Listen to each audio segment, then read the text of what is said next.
This story begins in the farthest forest of West Virginia. To climb the deserted road, a couple named Rich and Haley can be seen intending. Rich reaches the top and recognizes a filthy stream of water in front of him, and after applauding oneself on his victory, he promptly orders Haley. Now we see that Haley's foot is slipped while climbing, but controlling her, she again tries to climb up. Here he calls Rich for help, but gets worried about not seeing him before. Suddenly she is shocked finding the fallen blood drops on her face. She lays eyes on Rich, who is fallen down by someone. Before understanding anything, someone begins to pull her up forcefully, but she handles herself, cutting her rope. But losing her grip, she falls down, where she sees Rich's corpse. Seeing him, she starts crying. At the same time, some voices are heard from the mountain. Hearing them, she moves to her car in order to rescue her life. But her foot is trapped in a barbed wire and she falls, and that murderer takes her with him, dragging. Now we know the occurrence of robberies in this region, where the news reveals the theft of cars one after another. Even people claim to view witchcraft in this area. We again view a passing car in this region, where we see Chris, who is going for an interview in another city. During the journey, he is caught in a traffic jam, and he finds himself late when the traffic does not move ahead. Getting off the car, he goes to the front standing truck, where he asks the reason of traffic jam from truck driver. Driver tells him that at the distance of 5 mile, a chemical truck has turned upside down, so they have to spend many hours here. When he hears it, he rushes to his car and becomes concerned. Finding himself stuck in traffic, he turns his car around and he informs company of his being late. But the phone is disconnected because of the mountain area. In his search for a phone, he notices a gas station sign and drives his car there. On the way, he observes the ownerless cars one after another, and passing beside them, he reaches a gas station, where he encounters the owner of a gas station, who seems a sick person. Now he tries to inform company people getting off the car, but he cannot contact because the phone is dead. Now he asks the owner of the gas station about the other address, which leads to the city, but he ignores his conversation. Suddenly, he lays his eyes on the clipped map there, where he finds a rough road leading to the city. Now he asks about this road from the owner of the gas station. Hearing it, he suggests going on this way. Now he moves to that way, where he reaches an intersection crossing thick forests, where he notices a board of shortcut. Pondering it, he leads his car to that rough road, and he sees a dead there. As a result, his car is crushed with the front car. A fatal accident occurs in both cars, but Chris is survived. The owners of this car have now approached him and inquired about his health. Restoring himself, he apologizes of his mistake from them and talks to return the payment of loss on his part. Along with it, he asks the reason for the car stoppage in the mid of the road, where Francine responds that someone has spread the barbed wire on the road, so their car's tire has punctured. One of their friends suggests going to the previous gas station for a call, but Chris forbids them to go there. All decide to go alone, but Evan and Francine stop for taking care of the cars. Now they discover a dead mongoose on the way. It seems someone has thrown it, triggering its midst. Walking at a distance, they see the burning tires of cars, which indicate the danger, but he asks to move further. There we see Francine and Evan, who feel a movement in nearby bushes, and he goes to check, but Francine is got worried about not finding him. She goes after him to search. While walking, she notices Evan's shoe. As he goes near it, a cut ear of Evan is also seen. Looking at it, she starts crying. Then a person puts her into death, attaching. We see the remained people at the end of the road. All 4 persons go for a helping hand. While walking, they discover a house and move towards it for help. Chris is gone, upset noticing the number of cars. He knocks at the door for asking help. Soon they know there is no one in the house. They all come inside to make a connection, where they see a dining table. It shows this house has not been cleaned for a long time. On the other side, glasses and car keys are found. Opening the refrigerator, he is left astonished. We find the different limbs in the refrigerator. Jessie sees the same barbed wire which had torn her tire off the car. Now all 4 begin to escape. At the same time, Chris peeps into the window and observes a coming vehicle there. All 4 run to the back door, but finding it locked, all are frightened. On the other side, we see the murderer enter the room and simply throw Francine's dead body. And we see Chris and Jessie, who are scarred and saw her dead body. We see the 3 cannibals, who place Francine's dead body on the table for the first time. They start to cut her her with their sharp tools. Catching sight of this bloodshed as Jesse is nearly to scream, Scott places his hand on her mouth. After a while, those cannibals fall into a deep slumber as they eat the dead body. Finding chance, all try to leave stealthily. During it, a cannibal looks at them. Seeing him, all escape at the backside. At first sight, cannibals reach there searching them, and Chris intends to steal their vehicles while screaming to divert his attention away from him. However, a cannibal shoots him, causing him to fall and sustain injuries. Observing it, all three are shocked. Now we notice Scott running into the forest. Noticing the truck, he moves towards it. At the same time, an arrow pierces him, and the other three escape, saving their lives. At a distance, their truck is stuck in the mud, and they have to leave the truck behind. All three lead to the road from the forest, rescuing them. Day turns into evening, and those cannibals go for hunting of three of them. On the other side, three of them take a rest at a place after getting tired, where Carly asks them to look up. As they look, turning themselves, a watchtower is seen in front of them. They feel pleasure, and we see three of them climbing up, but they are saddened finding no one there. Where Jessie gets a first aid box. Using it, she dresses Chris. Further, Carly gets an old radio. Playing it, Carly asks for help but does not get a response. Chris hears some sounds coming from downstairs. As he looks, he sees the three passing cannibals downside, and those three are seen climbing up the tower. And looking them, Chris places all belongings on the entry gate, and after a while, he notices them leaving, and Carly starts broadcasting their location over the radio. Then the cannibals damage the wire of the radio and set the fire to the tower. Finding herself in flames, Carly takes the kept box and breaks the window of the tower for the safety of her life. Chris notices the tree downside, and three of them save their life jumping on them. The three cannibals observe them, and aiming to catch them, they start to climb up the tree. And seeing their arrival, three of them are seen to move from one tree to another. While crossing a tree, a cannibal reaches near Carly. Finding a chance, he cuts her into 2 pieces, attacking his face. Now Chris stands up, stabilizing him. He hears the sound of a vehicle and notices a police van. Running, he stops the car. As the policeman steps towards him for his help, an arrow pierces his eye. Now we see a cannibal who comes to kill Chris, but Chris hides under the car, saving his life. The cannibal bends to search him but is left astonished, finding nothing. We can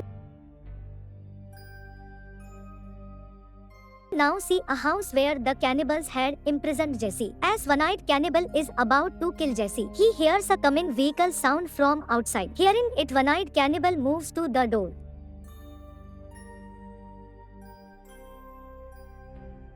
Chris hits and crushes the man who is sitting in his car. Getting off the car, he kills the last beast with the pointed arrow, attacking him. Chris unbinds Jesse, saving her. A cannibal attacks him during this time. Now Jesse kills that cannibal with an arrow while looking at Chris dying. Both of them will be now leaving home. Chris suddenly focused his efforts on the police engine fuel box.